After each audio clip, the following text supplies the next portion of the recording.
Hi everybody, it's me Jill and welcome to Jill Informed. This is the recap of RuPaul's Drag Race Season 10, Episode 2, PharmaRusical.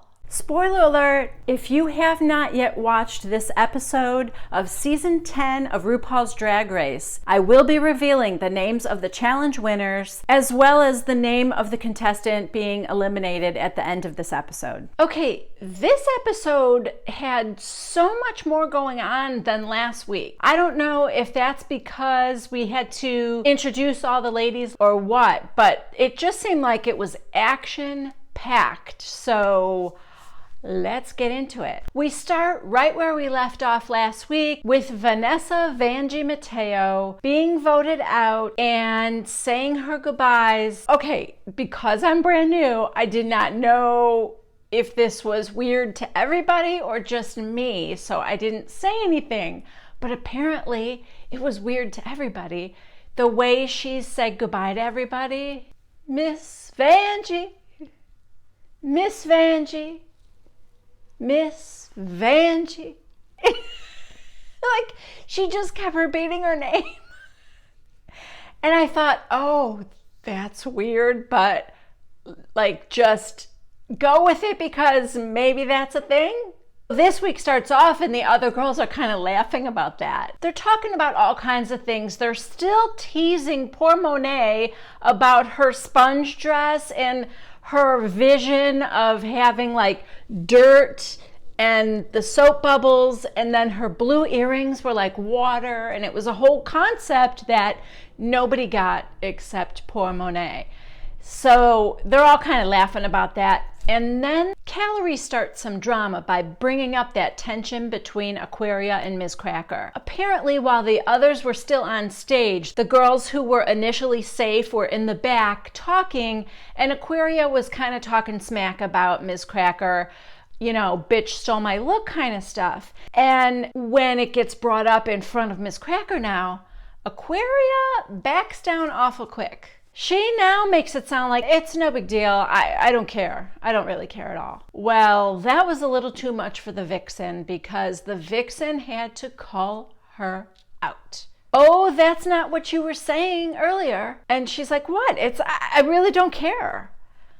Not that it's any of the Vixen's business, but she was not going to let it go. To the confession cam, Cracker says that she would never steal somebody's look, or she would never do that on purpose. And we also find out that Cracker used to be friends with Aquaria, and in fact, Aquaria taught her some makeup looks. And then we see this side-by-side picture of Aquaria doing Cracker's makeup and calling them like the twins or something like that. They look enough alike without any makeup at all.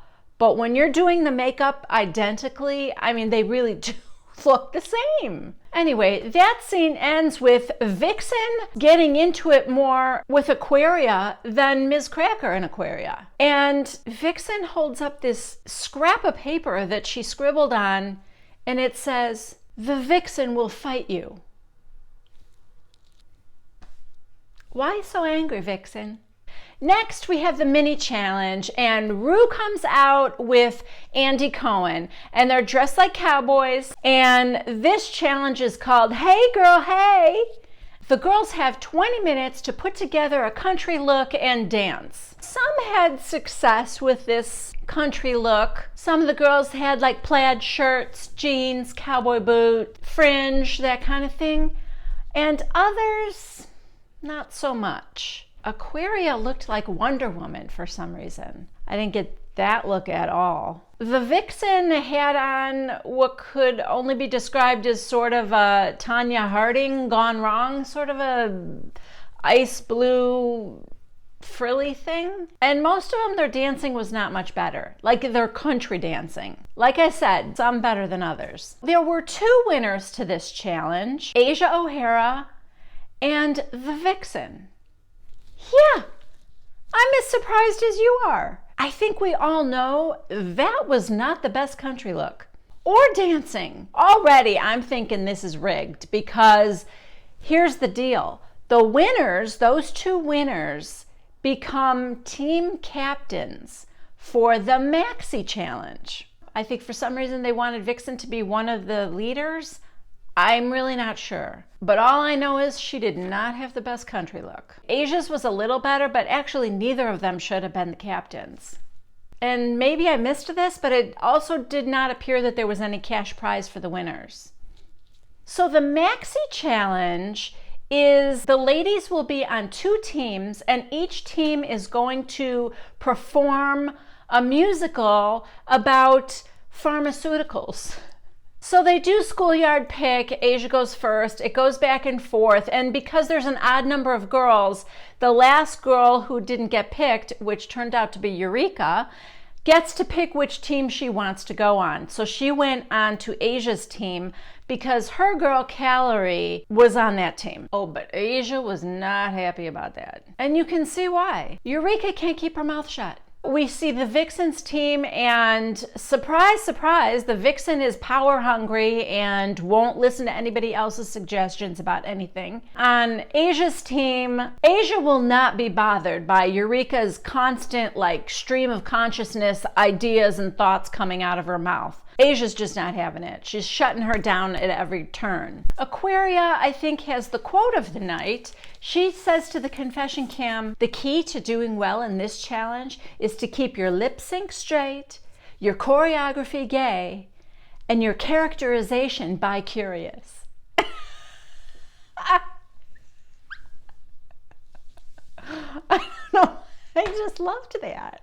I have no idea what she means by that, but I just thought that was great. So Team Asia meets with the choreographer first, and the girls all come out on stage. They see who the choreographer is, and it's Alyssa Edwards.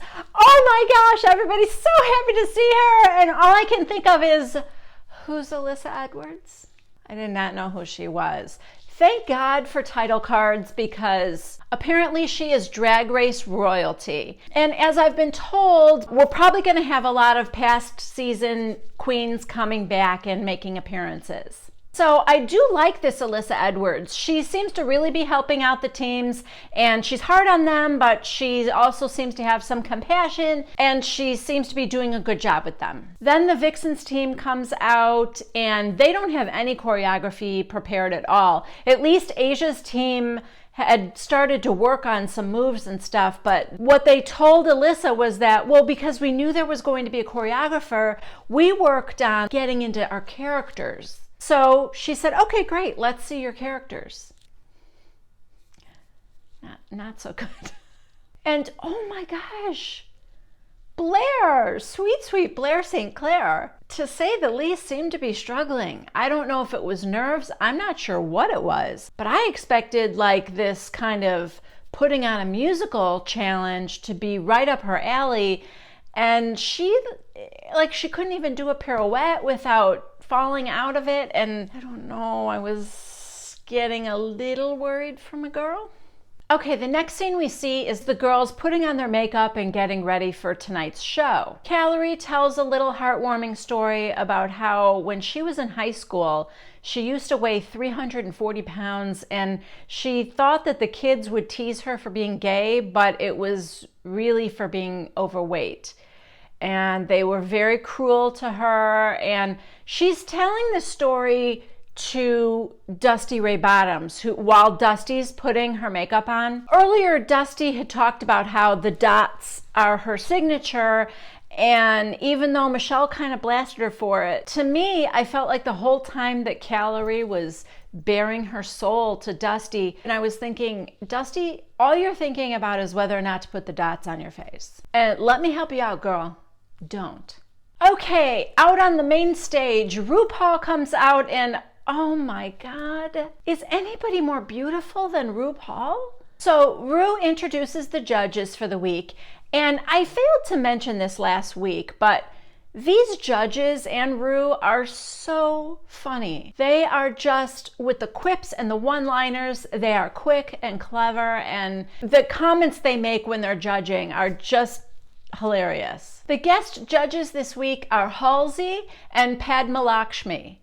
And Carson Kressley is not there. I don't know if he's a regular and just missing this week or if he was a guest last week too. I'm not sure about that. Okay, so the show begins, and regardless of how well these queens are lip syncing to it, hats off to whoever wrote this musical. It was really smart and funny. It's a satire on all these drug commercials you see on TV that tells you what the drug does and then has all these horrible side effects. And so each one of the girls, well, maybe not each one, but each team had like 3 or 4 different drugs that they were singing about, and it was really funny. I thought both teams did a really good job. I didn't see anything overtly horrible. There were no terrible mishaps or anything.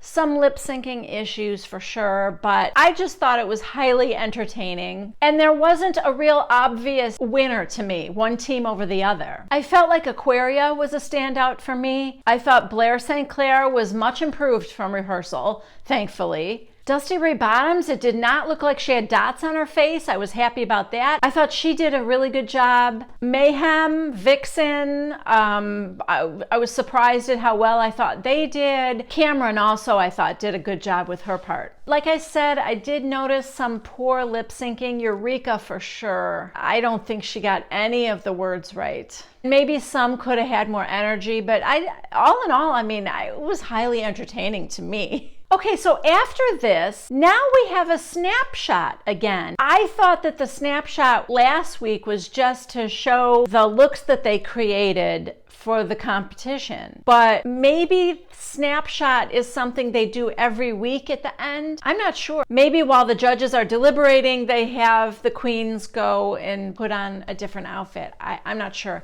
This week's theme was very best drag. That's not really a theme to me. That's just like saying, go put on your best outfit. Okay, so for the snapshot, we have Asia coming out first. She looks pretty. She's in a pink ruffly dress. Actually, I have to say, none of these seemed like best looks to me. Next was Yuha, and I did not like Yuha's at all. Yuha had like a blue leotard and fishnets and a big afro. Dusty Ray Bottoms, he had like a blazer on, a striped blazer. And Monique Hart, I didn't get this. And this seemed like a real themed look. It didn't seem like your best drag. She had giant googly eyes on her head, blue feathery thing, and then she pulled that off, and underneath was a bodysuit with like hands. It was okay. It wasn't okay. I didn't like it. Calorie looked pretty. It was a black beaded bodysuit, but it was nothing special. Eureka also was in a skin-tight bodysuit, but hers was those mermaid sequins, so she'd rub it one way and it would be one color and rub it another way for another. That was interesting, but again, I feel like these girls were forgetting the category. Aquaria had this ginormous septum ring, literally this big. It looked heavy. It probably wasn't, but it looked heavy and painful to me. The Vixen had this orange and red flame dress. Honestly, as much as this was sort of just an average look also, this has got to be so far the best I've seen the Vixen look. Ms. Cracker had a gold dress with a peplum, and she had a giant cracker in her hair. She had made this wig with a big square cracker in it with hair covering it. Mayhem looked pretty. She had a sky blue floor-length gown. Blair St. Clair, she looked pretty. I loved her makeup. I know that's not her best drag look because I think she looked better in her opening when I fell in love with her. This looked like it made her look old or dowdy or something. Cameron had this butterfly netting kind of skirt and butterflies in her hair.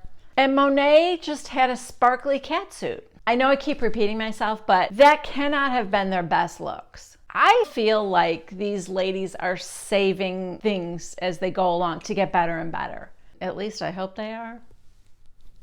Okay, so now RuPaul has deliberated and made his decision, and the winning team is Team the Vixen. Yes, it was an upset. We were led to believe all along that the other team was better prepared, and I think that was probably the right call. Even though I thought Aquaria did probably the best and she's on the losing team, I also felt like Eureka probably did the worst. And they were both on the same team. And then the one girl who was the winner of the whole maxi challenge was the Vixen. I thought the Vixen did great, did a good job lip syncing, did a good job with her part. Maybe because she was the captain of the team that won, that helped push her over the edge. But of all 13 girls, she was not the best. So again, I'm not getting this. I'm not seeing what RuPaul is seeing. I don't know how she won the mini challenge, for sure. And I don't know how she won the maxi challenge either.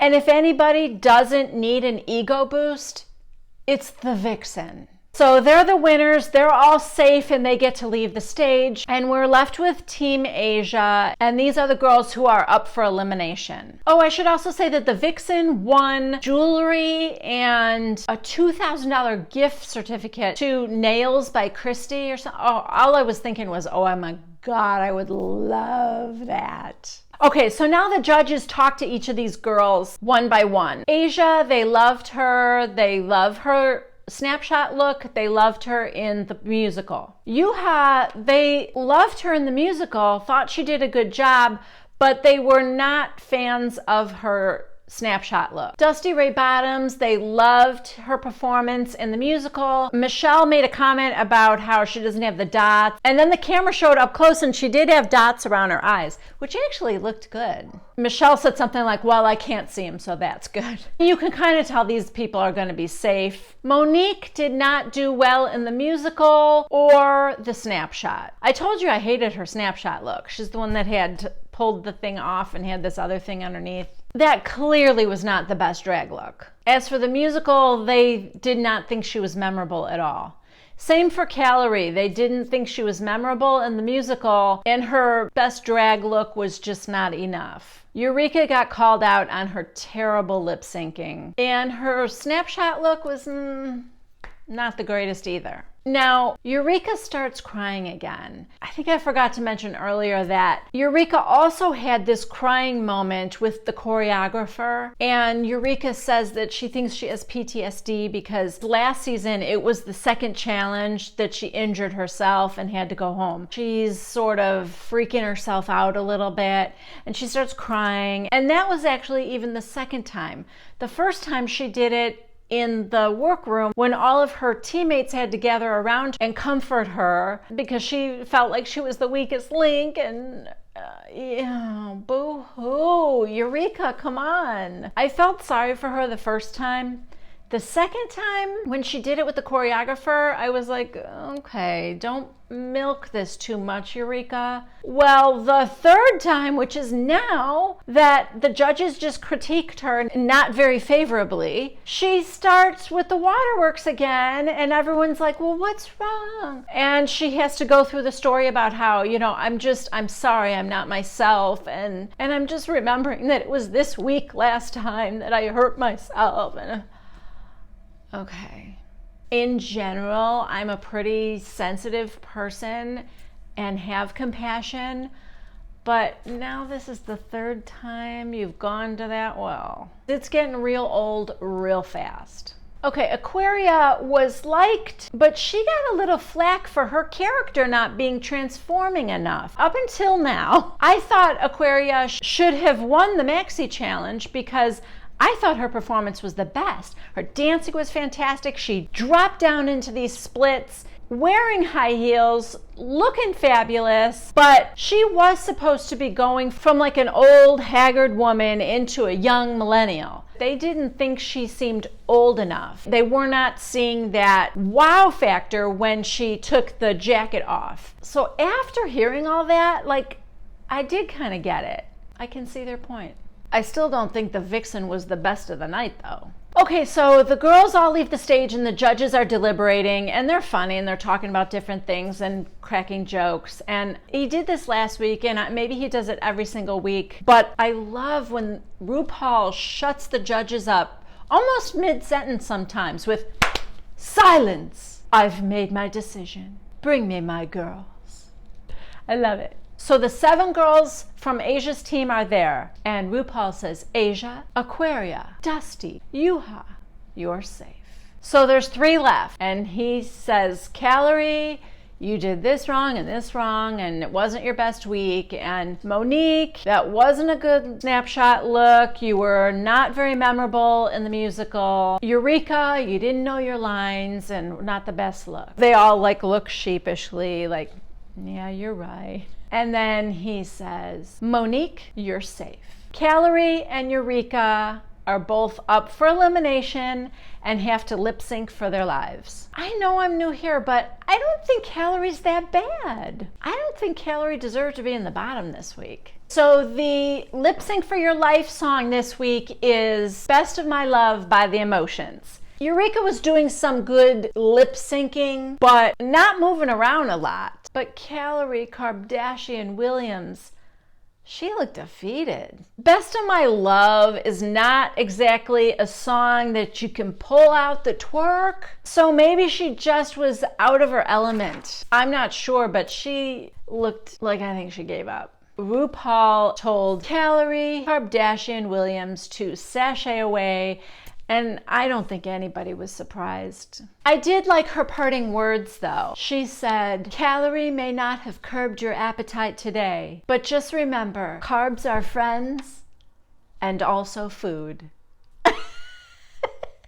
So maybe all of the girls have like parting words when they get voted out that they have prepared. I don't know. Because, you know, Miss Vanjie.